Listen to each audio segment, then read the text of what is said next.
So there you are, you're separating your plastics like I was this morning, maybe even washing them before you put them in the recycle bin, thinking you're saving the planet. You know, this plastic will be recycled and come back to you in the shape of a bottle or a plastic chair. Very unlikely. The latest government statistics show we used 3.5 million tonnes of plastic over 2 years, but recycled just 13% of it. In fact, Coles and Woolies has now just found that the plastic it was sending off for recycling, 5 million bits of it every day, dropped off mostly by customers, it was just being stockpiled in warehouses. The company meant to be recycling it admitted, well, they couldn't get rid of the stuff. One plant had broken and there wasn't much demand for this recycled stuff anyway. But was there ever a point to recycling plastic? A new Greenpeace report says recycling of plastic waste will always fail because it is extremely difficult to collect, virtually impossible to sort for recycling, environmentally harmful to reprocess. It's often made of and contaminated by toxic materials, and it's not economical. And all of which was predicted a quarter of a century ago by a New York Times writer and author in a piece that shocked the green movement. Recycling is garbage. That writer was John Tierney. He's a contributing editor to the City Journal and is still writing that it's garbage. John Tierney, thank you so much for joining me. Greenpeace now agrees that recycling is rubbish, just as you said a quarter of a century ago. They say it's too hard, too dangerous. So why do we still do it? Recycling is a solution in search of a problem, and it's become more of a religion. I mean, it's kind of an industry for environmentalists and for the companies that do it. It's a special interest, but it really is. It's something that started out of these false alarms that we had no place to bury our garbage. We were running out of room, that we were running out of metals and petroleum and everything else, and we had to save all these precious resources. And those things were simply false.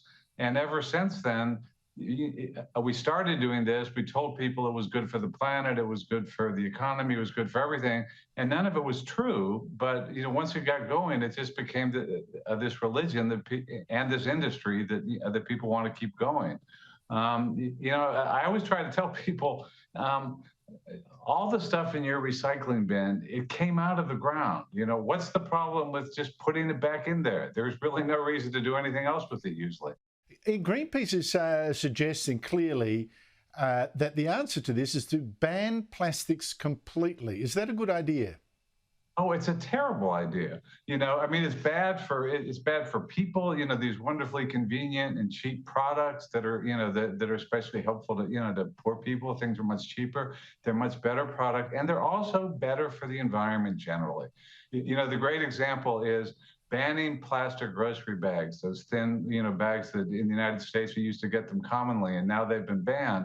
And what researchers have found when they look at it is the net result is it contributes more carbon to the atmosphere. You're actually making global warming worse when you ban those plastic bags, because people, if they can't use those thin plastic bags, they end up using substitutes, heavier plastic bags, cotton tote bags, that sort of thing, that require much more energy to manufacture, much more energy to transport. They take up more room in landfills. The cotton ones, they tend to cause more greenhouse emissions as they decay, whereas the plastic bags require so little energy to make, so little, just a little bit of natural gas to make them. Then you bury it safely in the landfill. The carbon stays down there.